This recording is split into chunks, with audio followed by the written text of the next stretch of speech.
Assalamualaikum warahmatullahi wabarakatuh. Di sini, saya perwakilan dari kelompok saya ingin menjelaskan pada poin pertama, yaitu aspek pemahaman manusia pada Tuhan.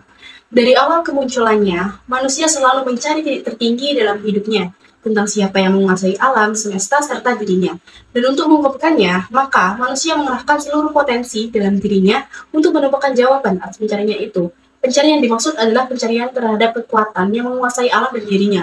Dalam bentuk paling sederhana, agama diawali dengan cerita mitos, artinya segala bentuk kepercayaan terhadap kekuatan dan fenomena alam, atau bahkan konsep ketuhanan pun didasarkan pada cerita-cerita mitos yang berkembang di masyarakat. Seiring perkembangan manusia, kepercayaan terhadap kekuatan yang dibangun juga semakin maju. Mitos diganti dengan kepercayaan dinamisme, animisme, hingga sampai pada babakan zaman modern saat ini. Sedangkan agama dan konsep ketuhanan terus berkembang mengikuti konteks zamannya. Konsep mitologi, dinamisme, animisme merupakan pengembangan agama awal dalam kepercayaan primitif. Pra-animisme atau animatisme dianggap paling sederhana mendahului animisme. Dengan konteks ini, sebagaimana telah dijelaskan di atas bahwa historis agama tidak mengalami stagnasi melainkan bergerak maju mengikuti. Selanjutnya, proses perkembangan pemikiran tentang Tuhan menurut teori evolusi. Yang pertama dari dinamisme. Manusia pada zaman primitif sudah mengakui adanya kekuatan yang bersifat gaib atau kesaktian yang berpengaruh dalam kehidupan. Sesuatu yang berpengaruh tersebut ditunjukkan pada benda. Kekuatan yang ada pada benda disebut dengan nama yang berbeda-beda seperti mana, tua, dan syakti. Yang kedua ada animisme. Masyarakat primitif juga mempercayai adanya peran roh dalam kehidupannya. Setiap benda yang dianggap baik mempunyai roh. Mereka mempercayai roh sebagai sesuatu yang aktif sekalipun bendanya itu mati. Mereka juga menganggap roh sebagai sesuatu yang selalu hidup dan mempunyai rasa ketenangan. Dan agar manusia tidak terkena efek negatif, mereka harus menyediakan kebutuhan dari roh tersebut. Politeisme. Kepercayaan dinamisme dan animisme lama-lama tidak memberikan kepuasan karena terlalu banyak yang menjadi sanjungan dan pujaan. Roh yang lebih dari yang lain kemudian disebut dengan dewa. Selanjutnya ada henoteisme. Lama-kelamaan kepercayaan manusia meningkat menjadi lebih definitif atau tertentu. Satu bangsa hanya mengakui satu dewa yang disebut dengan Tuhan. Namun, manusia masih mengakui Tuhan atau ilahi bangsa lain. Kepercayaan satu Tuhan untuk satu bangsa disebut dengan henoteisme. Yang terakhir ada monoteisme. Kepercayaan dalam bentuk henoteisme melangkah menjadi monoteisme. Dalam monoteisme hanya mengakui adanya satu Tuhan untuk seluruh bangsa. Penjelasan tentang langit dan bumi banyak mengajarkan kita tentang keagungan Tuhan Yang Maha Esa terhadap alam semesta ini. Sehingga ada banyak sekali teori yang membahas tentang bagaimana munculnya langit dan bumi itu.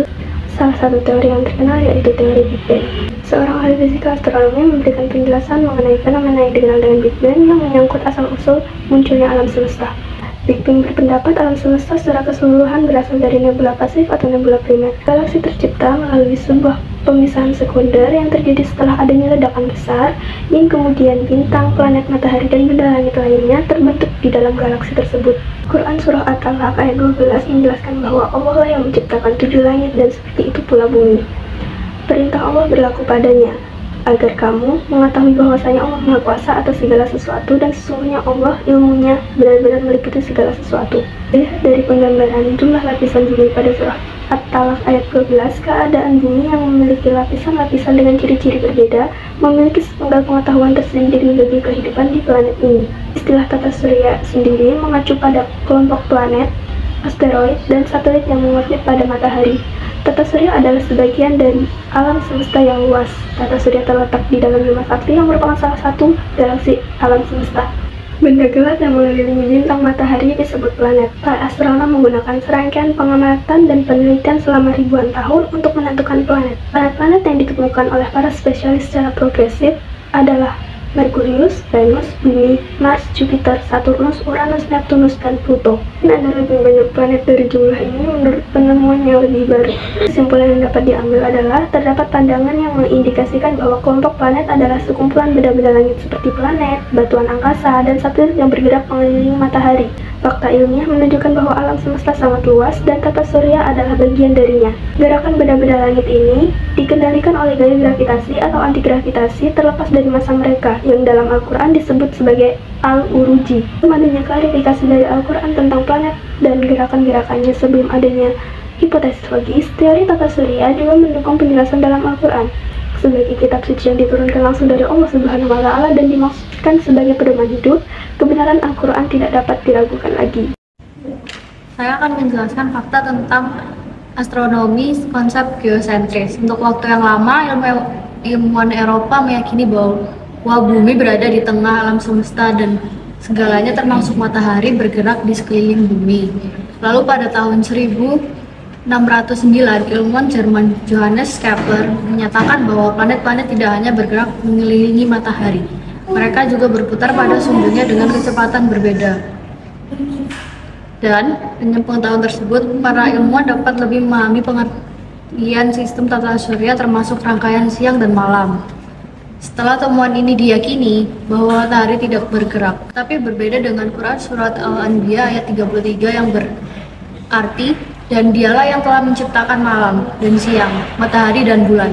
Masing-masing dari keduanya itu beredar dalam garis edarnya. Ternyata faktanya matahari beredar 150 mil per detik dan matahari berputar mengelilingi pusat galaksi Bima Sakti. Ayat tersebut menyebutkan fakta penting dari ilmu astronomi modern.